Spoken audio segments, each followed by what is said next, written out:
দুর্দিনের যাত্রী কাজী নজরুল ইসলাম। পথিক, তুমি পথ হারাইয়াছ। বনানী কুন্তলা ষোড়শীবনের বুক চিরে বেরিয়ে এসে পথহারা পথিককে জিজ্ঞাসা করেছিল, পথিক, তুমি পথ হারাইয়াছ? সেদিন দিশেহারা পথিকের মুখে উত্তর জোগায়নি।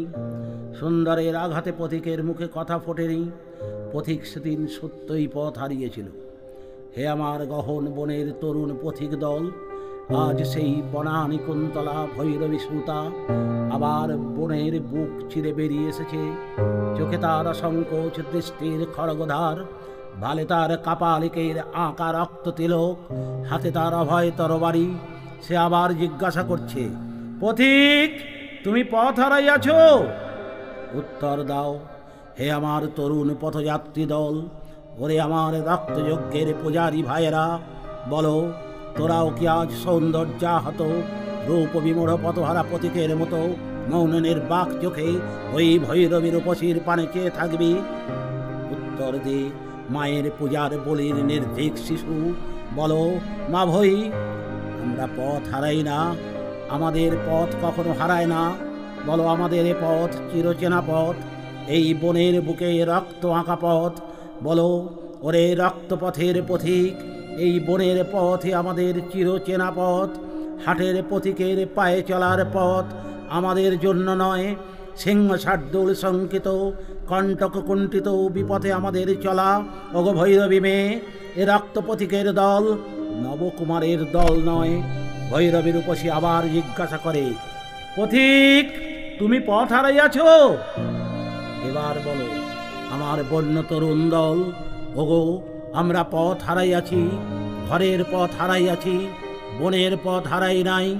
অকুণ্ঠিতা অনবগুণ্ঠিতা বনবালার চোখে কুণ্ঠার ছায়াপাত হোক, পরাজয়ের লাজ অবগুণ্ঠন পড়ুক। নিবিড় অরণ্য তারই বুকে দোলে দোলে মহিরুহ সব দোলে, বনস্পতি দল দোলে, লতা পাতা সব দোলে। দোলে তারা সবুজ খুনের তেজের বেগে। তারই মাঝে চলে চলে আমাদের বন্য হিংস্র বীরের দল।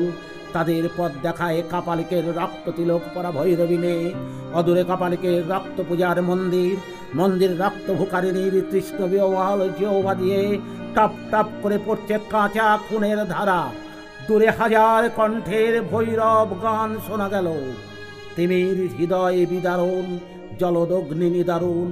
জয় সংকট সংহর শঙ্কর শঙ্কর। রক্ত পাগলির বেটি পায়ের চাপে শিব আর্তনাদ করে উঠল। রক্ত মশাল করে ভৈরব পন্থীর কণ্ঠ শোনা গেল আরো কাছে, আরো কাছে। বজ্র ঘোষবাণী রুদ্র সুলোপানি, মৃত্যু সিন্ধু মন্তর। শঙ্কর শঙ্কর। আবার শিব মোচড় খেয়ে উঠল, কিন্তু সব তার বুকে চেপে। মন্দির থরথর করে কাঁপতে লাগলো। উল্লসিত বনের ঝড়ের ফুঁ দিয়ে নাচতে লাগলো। কাপালিকের রক্ত আঁখি দিয়ে জল গড়িয়ে পড়তে লাগলো। আর দেরি নাই, ওই আসে রক্ত পূজার বলি। ছেড়ে দে বেটি, ছেড়ে দে শিবকে, কল্যাণকে উঠে দাঁড়াতে দে। ইন্দ্রের বজ্রে ঘন ঘন শঙ্খধ্বনি হতে লাগলো। মেঘ ডমরুতে রোধনের বাজনা বাজতে লাগলো। বিজলি মেঘের বজ্র কড়া নাড়ার মতো বাইরে দস্যি মেঘ কড় কড় করে কড়া নেড়ে হেঁকে উঠল। দোর খোলো, পূজা এসেছে। বাইরে ঝড়ের দোলার তালে তালে ভৈরব পন্থীর দল নাচতে লাগলো। কি আনন্দ, কি আনন্দ! দেবারাত্রি নাচে, মুক্তি নাচে বন্ধ, নাচে জন্ম, নাচে মৃত্যু পাছে পাছে। তাথই তাথই তাতা থই থই তাথই। ঝনঝন শব্দে মন্দির দ্বার খুলে গেল। কাপালিক বেরিয়ে এলো। নয়নে তার দারুণ হিংসা বন্যে, স্কন্ধে তার বিজয় কৃপান। মন্দিরের অঙ্গনে নৃত্য চলতে লাগলো। বনানী তেমনি দোলে দোলে দোলে। একটা কাতরানি, একটা ব্যথিতার ক্রন্দনের মতো কি যেন দোলে দোলে বনানীর পাগলামিতে। কখন পূজা শেষ হয়ে গেছে, কখন ঘণ্টা বাজলো, কখন বলি দেওয়া হলো, তা কেউ জানলে না। শুধু মন্দিরের সূক্ষ্ম বেদি রক্তে ভেসে গেছে। সব পাগলি বেটির চরণ শিবের বুক থেকে শিথিল হয়ে যেন নামতে চাইছে। বেটির পায়ে এক রাজ কাঁচা হৃৎপিণ্ড ধড়ফড় করছে, যেন সদ্য ছিন্ন রক্ত যাবার জীবন্ত কাতরানি। একরাশ ছিন্ন মুন্ড খেপি বেটির পানে চেয়ে ছল ছল চোখে তখনও তাকাচ্ছে। আকাশ থেকে অগ্নিরথ নেমে এলো।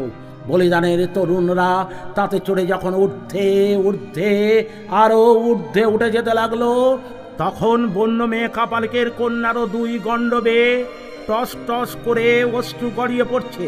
সে করুণ কণ্ঠে আর একবার জিজ্ঞাসা করল, পথিক তুমি পথ হারাইয়াছ? তারপর শঙ্করী বেটির রক্তমাখা পায়ে লুটিয়ে পড়ল। কাপালিকের খড়গ আর একবার নৃত্য করে উঠল। ভৈরবী শুধু বললে, মা। এবার কদালি বেটির অশ্রুহীন চোখের অশ্রুপুঞ্জ দুলে উঠল। ততক্ষণে অগ্নিরথ যাত্রী দলের উত্তরে ভেসে এলো, পথ হারাই নাই দেবী, ওই খড়গ চিহ্নিত রক্তপথই শিব জাগাবার পথ।